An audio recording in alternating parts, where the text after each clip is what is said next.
ನಾ ಕೈ ಬಿಡೇನು, ನಾ ಕೈ ಬಿಡೇನು.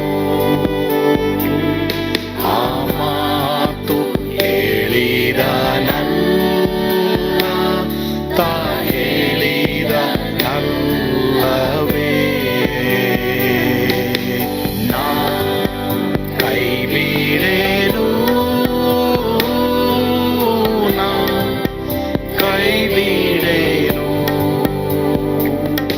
ಆ ಮಾತು ಹೇಳಿದ ನನ್ನ ತಾ ಹೇಳಿದ ನಲ್ಲವೇ. ಯೇಸು ಕೈ ಬಿಡನು ದೈನಂದಿನ ಸತ್ಯವೇದ ಅಧ್ಯಯನಕ್ಕೆ ನಿಮ್ಮೆಲ್ಲರನ್ನು ಆಹ್ವಾನಿಸುತ್ತೇನೆ. ಇಂದು ನಾವು ಆದಿಕಾಂಡ 50:12-14 ವಚನ ಧ್ಯಾನ ಮಾಡೋಣ. ಐಗುಪ್ತ್ಯಕ್ಕೆ ಹಿಂದಿರುಗಿ ಬಂದರು. ಈ ವಿಷಯದಲ್ಲಿ ನಾವು ಈ ದಿನ ಧ್ಯಾನ ಮಾಡೋದಕ್ಕೆ ಹೋಗ್ತೇವೆ. ಓದ್ಕೊಳ್ಳೋಣವಾ? ಯಾಕೋಬನ ಮಕ್ಕಳು ತಂದೆಯ ಅಪ್ಪಣೆಯ ಮೇರೆಗೆ ಅವನ ಶವವನ್ನು ಕಾನಾನ್ ದೇಶಕ್ಕೆ ಹೊತ್ತುಕೊಂಡು ಹೋಗಿ ಮಕ್ಬೆಲ ಎಂಬ ಬಯಲಿನಲ್ಲಿರುವ ಗವಿಯೊಳಗೆ ಸಮಾಧಿ ಮಾಡಿದರು. ಅಬ್ರಹಾಮನು ಹಿತ್ತಿಯನಾದ ಎಫ್ರನಿಂದ ಮಮ್ರೆಗೆ ಎದುರಿನಲ್ಲಿರುವ ಆ ಗವಿಯನ್ನು ಸುತ್ತಲಿರುವ ಭೂಮಿ ಸಹಿತ ಸ್ವಕೀಯ ಸ್ಮಶಾನ ಭೂಮಿಯಾಗುವುದಕ್ಕೆ ಕೊಂಡುಕೊಂಡಿದ್ದನು. ತಂದೆಗೆ ಸಮಾಧಿ ಮಾಡಿದ ಮೇಲೆ ಯೋಸೇಫನು ಅವನ ಅಣ್ಣ ತಮ್ಮಂದಿರು ಅವನ ತಂದೆಯ ಉತ್ತರ ಕ್ರಿಯೆಗೋಸ್ಕರ ಜೊತೆಯಲ್ಲಿ ಹೋಗಿದ್ದವರೆಲ್ಲರೂ ಐಗುಪ್ತಕ್ಕೆ ಹಿಂದಿರುಗಿ ಬಂದರು. ಈಗ ಐಗುಪ್ತ ದೇಶದಿಂದ ಯಾಕೋಬನ ಶವವನ್ನು ತೆಗೆದುಕೊಂಡು ಹೋಗ್ತಾರೆ. ಅಬ್ರಹಾಮನು ತನಗೋಸ್ಕರವಾಗಿ ತನ್ನ ಸಂತಾನದವರಿಗೋಸ್ಕರವಾಗಿ ಸ್ಮಶಾನಕ್ಕೆ ತೆಗೆದುಕೊಂಡಂತ ಭೂಮಿಯಲ್ಲೇ ಇಲ್ಲಿ ಯಾಕೋಬನನ್ನ ಹೂಣಿಡ್ತಾರೆ. ಇದರಿಂದ ನಮಗೆ ಅರ್ಥ ಆಗೋದು ಏನಂತಂದ್ರೆ, ದೇವ ಮಕ್ಕಳು ಯಾವಾಗಲೂ ಒಂದು ಎಲ್ಲಿ ಬೇಕಾದ್ರೂ ಹೂಣ್ಬಹುದು ಎನ್ನುವಂಥದ್ದು ಒಂದು ಪದ್ಧತಿ ಆಗಿದ್ರು ಸಹ, ಒಂದು ಮಾತಾಗಿದ್ರು ಸಹ, ಯಾಕೆ ಇಲ್ಲಿ ಎಲ್ಲೋ ಐಗುಪ್ತ ದೇಶದಲ್ಲೇ ಹೂಣ್ಬೋದಾಗಿತ್ತಲ್ಲ, ಯಾಕಿಷ್ಟು ದೂರ ಪ್ರಯಾಣ ಮಾಡಿ ಕಾನಾನ್ ದೇಶಕ್ಕೆ ಹೋಗಿ ಅಲ್ಲಿ ತಂದೆಯ ಆ ಒಂದು ದೇಹವನ್ನು ಉಣ್ಬೇಕಾಯ್ತು, ಅಥವಾ ಯಾಕೋಬನು ಸಹ ಕೇಳ್ಕೊಳ್ತಾರೆ ಎಂಬುದಾಗಿ ನಾವು ನೋಡ್ಬೇಕಾದ್ರೆ, ದೇವ ಮಕ್ಕಳು ಯಾವಾಗಲೂ ಅಷ್ಟೇ ಅವರಿಗೆ ಒಂದು ನಿರೀಕ್ಷೆ ಇರುವಂತದ್ದಾಗಿದೆ. ದೇವರ ವಾಕ್ಯದಲ್ಲಿ ಬರೆದಿದೆ, ನನ್ನನ್ನ ನಂಬುವನು ಸತ್ತರೂ ಬದುಕುವನು, ಬದುಕುತ್ತಾ ಎಂದೆಂದಿಗೂ ಇರುವನು ಎಂಬುದಾಗಿ ಬರೆಯಲ್ಪಟ್ಟಿದೆ. ಅಂದ್ರೆ ದೇವ ಮಕ್ಕಳು ದೇ ಹ್ಯಾವ್ ಹೋಪ್, ಅವರಿಗೆ ನಿರೀಕ್ಷೆ ಇದೆ. ನೀವು ಸಹ ಯೇಸು ಸ್ವಾಮಿಯ ನಂಬಿ ನೀವು ದೀಕ್ಷಾ ಸ್ನಾನ ತೆಗೆದುಕೊಂಡು ನೀವು ಯೇಸು ಸ್ವಾಮಿಗಾಗಿ ಜೀವಿಸ್ತಾ ಇದ್ರೆ ನಿಮಗೂ ಸಹ ನಾವು ಪರಲೋಕಕ್ಕೆ ಹೋಗ್ತೀವಿ ಎಂಬ ನಿರೀಕ್ಷೆ ಇರೋದ್ರಿಂದ ಅಲ್ಲಿ ಸಮಾಧಿಯ ಒಂದು ಪ್ರತ್ಯೇಕತೆಯನ್ನ ನಾವು ಇಲ್ಲಿ ನೋಡೋರಾಗಿದ್ದೇವೆ. ಈಗ ಇಲ್ಲಿ ನಾವು ನೋಡುವಂತ ಒಂದು ವಿಶೇಷವಾದ ಪಾಠ ಏನೆಂಬುದಾಗಿ ನಾವು ನೋಡುವಾಗ, ಇದು ಯಾಕೋಬನ ಒಂದು ಆಸೆ ಆಗಿತ್ತು. ನಿಮ್ಮ ಆಸೆ ಏನು? ನಿಮ್ಮ ಮರಣದ ಬಗ್ಗೆ ನಿಮ್ಮ ಆಸೆ ಏನು? ಆದರೆ ಇದು ನಂಬಿಕೆಯ ಕ್ರಿಯೆಯೂ ಸಹ ಆಗಿತ್ತು. ಏನಂದ್ರೆ, ದೇವರು ಖಂಡಿತವಾಗಿ ನಮ್ಮನ್ನ ಆ ದೇಶಕ್ಕೆ ಕರೆದುಕೊಂಡು ಬರ್ತಾರೆ ಎಂಬುದಾಗಿ. ಐಗುಪ್ತ ದೇಶದಿಂದ ಇಷ್ಟು ದೂರ ಇಷ್ಟು ಖರ್ಚು ಮಾಡಿ ಕಾನಾನ್ ದೇಶದಲ್ಲೇ ಬಂದು ಅಲ್ಲಿ ಹೂಣಿಡಬೇಕು ಎಂಬುದಾಗಿ ಹೇಳ್ಬೇಕಾದ್ರೆ ಇವರೆಲ್ಲರಿಗೂ ನಂಬಿಕೆ ಇತ್ತು. ಯೋಸೇಫನಿಗೂ ನಂಬಿಕೆ ಇತ್ತು, ಯಾಕೋಬನಿಗೂ ನಂಬಿಕೆ ಇತ್ತು. ಒಂದು ಕಡೆ ಕುಟುಂಬಕ್ಕೆ ಇದು ಬಹು ಕಷ್ಟಕರವಾಗಿರಬಹುದು. ಅವನ ದೇವನ ಅಷ್ಟು ದೂರ ತೆಗೆದುಕೊಂಡು ಬರುವಂತ ಒಂದು ವೆಚ್ಚ ಖರ್ಚುಗಳು ನೋಡೋದಾದ್ರೆ ಬಹು ಕಷ್ಟ. ಆದ್ರೆ ಅನೇಕ ವೇಳೆ ನಾವು ಇದರಲ್ಲಿ ಒಂದು ಪಾಠ ಏನು ಕಲಿಬೇಕು ಎಂಬುದಾಗಿ ನಾವು ನೋಡ್ಬೇಕಾದ್ರೆ, ದೇವರ ಚಿತ್ತವನ್ನು ಮಾಡಬೇಕಾದ್ರೆ ಕೆಲವು ವೇಳೆ ನಮಗೆ ಕಷ್ಟ ಆಗ್ಬಹುದು. ಮತ್ತೆ ಇಲ್ಲಿ ಶವವನ್ನ ಆ ಸ್ಥಳದಲ್ಲಿ ಹೂಣಿಡಬೇಕು ಎಂಬುದಾಗಿ ನಾವು ನೋಡ್ಬೇಕಾದ್ರೆ, ನಾವು ಇದು ನೋಡಿ, ಒಂದು ಕಡೆ ಶವವನ್ನ ತೆಗೆದುಕೊಂಡು ಹೋಗೋದು, ಅಲ್ಲಿ ಅದನ್ನ ಅಷ್ಟು ದೂರ ಪ್ರಯಾಣ ಮಾಡಿ ತೆಗೆದುಕೊಂಡು ಹೋಗೋದೆಲ್ಲ ಕಷ್ಟಕರವಾಗಿ ಇರಬಹುದು. ನಾವು ಕೆಲವು ವೇಳೆ ನಮ್ಮ ಸಾವಿನ ಕುರಿತು ಕಷ್ಟವನ್ನು ಸಹ ಕುಟುಂಬಕ್ಕೆ ಕೊಡಬಾರದು ಎಂಬುದಾಗಿ ನಾವು ಇದರಲ್ಲಿ ಅರ್ಥ ಮಾಡ್ಕೊಳ್ಬೇಕು. ಎಲ್ಲಿ ಆದ್ರೂ ಪರವಾಗಿಲ್ಲ, ನಾನು ಪರಲೋಕಕ್ಕೆ ಹೋಗ್ತೀನಿ ಎಂಬಂತ ಒಂದು ನಿರೀಕ್ಷೆ ನಮಗಿರ್ಬೇಕು.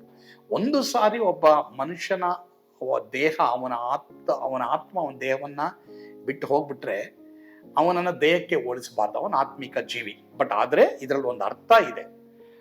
ಯಾಕೆ ಇಷ್ಟು ದೂರ ಹೋಗ್ಬೇಕು, ಇಷ್ಟು ದೂರ ತಗೊಂಡು ಹೋಗ್ಬೇಕು, ಏನಕ್ಕೆ ಇಷ್ಟೆಲ್ಲ ವೆಚ್ಚ ಅಂತ ಒಂದು ಕಡೆ ಕುಟುಂಬದವ್ರ ಕಷ್ಟ ಅಂತ ಹೇಳಿದ್ರು ಸಹ, ಇದರಲ್ಲಿ ಒಂದು ಆತ್ಮಿಕ ಅರ್ಥ ಏನಂತಂದ್ರೆ, ಒಂದು ನಂಬಿಕೆ, ನಾವು ಈ ದೇಶಕ್ಕೆ ಪುನಃ ಬರ್ತೀವಿ, ಐಗುಪ್ತ ದೇಶದಿಂದ ಬಿಡುಗಡೆ ಆಗಿ ಪುನಃ ಕಾನಾನ್ ದೇಶಕ್ಕೆ ನಾವು ಬಂದು ಸೇರ್ತೀವಿ ಅನ್ನಂತ ಒಂದು ನಂಬಿಕೆ. ಅದೇ ತರ ದೇವರ ಮಕ್ಕಳಿಗೆ ಒಂದು ನಂಬಿಕೆ ಇರ್ಬೇಕು. ನಾನು ಸತ್ರು ನಾನು ಪರಲೋಕಕ್ಕೆ ಹೋಗ್ತೀನಿ ಎಂಬ ಒಂದು ನಿಶ್ಚಯ, ಒಂದು ನಂಬಿಕೆ ದೇವರ ಮಕ್ಕಳಿಗಿರ್ಬೇಕು. ಆ ರೀತಿಯೇ ಕರ್ತನು ಮಾಡಲಿ. ಆಮೇಲೆ ಆ ನಂಬಿಕೆ ಒಂದು ವೇಳೆ ನಿಮಗೆ ಇಲ್ಲದೆ ಹೋದರೆ ಇವತ್ತು ಯೇಸು ಸ್ವಾಮಿಗೆ ನಿಮ್ಮ ಹೃದಯ ಕೊಡಿ, ಪಾಪ ಕ್ಷಮಾಪಣೆ ಹೊಂದ್ರಿ, ಪಾಪವನ್ನು ಬಿಟ್ಟು ಜೀವಿಸ್ರಿ. ನಿಮಗೂ ಸಹ ದೇವರು ನಿರೀಕ್ಷೆಯನ್ನು ಕೊಡ್ತಾರೆ. ಕರ್ತನು ನಿಮ್ಮನ್ನು ಆಶೀರ್ವದಿಸಲಿ. ಆಮೇನ್. God bless you. ಪ್ರಾರ್ಥನೆ ಮಾಡೋಣ ಬಾ. ನಮ್ಮನ್ನು ಬಹಳವಾಗಿ ಪ್ರೀತಿ ಮಾಡಿದಂಥ ನಮ್ಮ ಸ್ವರ್ಗೀಯ ತಂದೆ ಆದವರೇ, ನಿಮಗೆ ಸ್ತೋತ್ರ. ಈ ದಿನ ನಮ್ಮೊಂದಿಗೆ ನೀವು ಮಾತನಾಡಿದ್ದಕ್ಕಾಗಿ ಸ್ತೋತ್ರ. ಅಪ್ಪ ತಂದೆ ಆದವರೇ, ಸ್ವಾಮಿ, ನಮ್ಮನ್ನು ನೀನೇ ಬಲಪಡಿಸು. ಮಾತ್ರವಲ್ಲದೆ ಯಾರ್ಯಾರು ಈ ಒಂದು ಪರಲೋಕದ ನಿಶ್ಚಯ ನಿರೀಕ್ಷೆ ಇಲ್ವೋ ಅವರಿಗೆ ನಿರೀಕ್ಷೆ ಕೊಡು. ಯೇಸುವಿನ ಹೆಸರಿನಲ್ಲಿ ಪ್ರಾರ್ಥಿಸ್ತೇವೆ ಸ್ವಾಮಿ. ಆಮೇನ್. ಕರ್ತನು ತಾನೇ ನಿಮ್ಮೆಲ್ಲರನ್ನು ಆಶೀರ್ವಾದ ಮಾಡಲಿ. ಸ್ವರ್ಗದಾನಂದ ನಿಮ್ಮೆಲ್ಲರನ್ನು ತುಂಬಿ ತುಳುಕಲಿ. ಆಮೇನ್.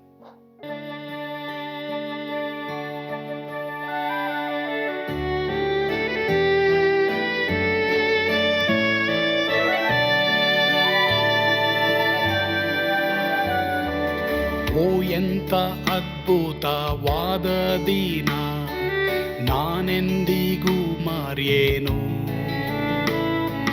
ಪಾಪಂಧಕಾರದೊಳ್ ಅಲೆದೇನ, ರಕ್ಷಕನ ಕಂಡೇನು. ಕೋಮಲ ಕರುಣೆಯುಳ್ಳ ಯೇಸು ಎನ್ ಕೊರತೆ ನೀಗಿದ. ಕತ್ತಲೆ ಹೋಯಿತು, ಜ್ಯೋತಿಯು ಮೂಡಿತು, ನಾನೀಗ ಧನ್ಯನಾದೆ. ಸ್ವರ್ಗದ ನಂದ ಎನ್ನಾತ್ಮ ತುಂಬಿತು. ಶಿಲುಬೆನಾಗ ಎನ್ ಸ್ವಸ್ಥ ಗೈದನು. ಎನ್ ಪಾಪ ತೋಳೆದ, ಈರುಳ ದಿನಕ್ಕೆ ತಿರುಗಿದ. ಸ್ವರ್ಗದ ನಂದ ಎನ್ನಾತ್ಮ ತುಂಬಿತು.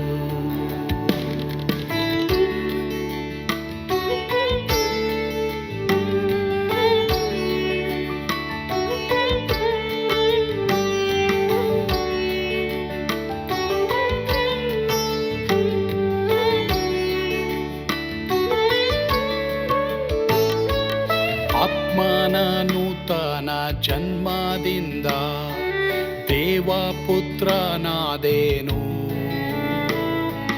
ನೀತಿ ನಿರ್ಣಯವ ಹೊಂದಿದೇನು, ಭಾಗ್ಯವಂತನಾದೇನು. ಪಾಪಾತ್ಮನಾಗಿ ನಾ ಬಂದಾಗಲೇ ಆಶೀರ್ವಾದ ಸಿಕ್ಕಿತು. ಕೃಪೆಯ ಮೂಲವೇ ರಕ್ಷಣೆ ಹೊಂದಿದೆ, ಸುನಾಮ ಕೊಂಡಾಡುವೆ. ಸ್ವರ್ಗದ ನಂದ ಎನ್ನಾತ್ಮ ತುಂಬಿತು. ಶಿಲುಬೆನಾಗ ಎನ್ ಸ್ವಸ್ಥ ಗೈದನು. ಎನ್ ಪಾಪ ತೋಳೆದ, ಈರುಳ ದಿನಕ್ಕೆ ತಿರುಗಿದ. ಸ್ವರ್ಗದ ನಂದ ಎನ್ನಾತ್ಮ ತುಂಬಿತು.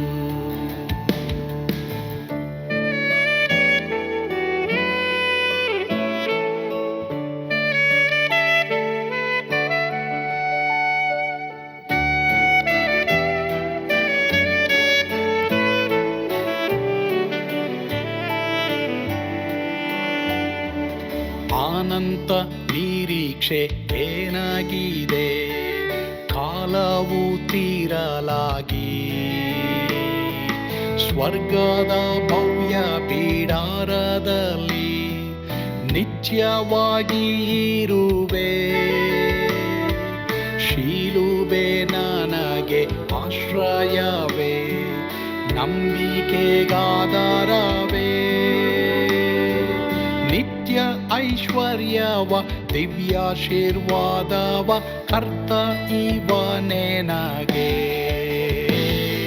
ಸ್ವರ್ಗದ ನಂದ ಎನ್ನಾತ್ಮ ತುಂಬಿತು. ಶಿಲುಬೆನಾಗ ಎನ್ ಸ್ವಸ್ಥ ಗೈದನು. ಎನ್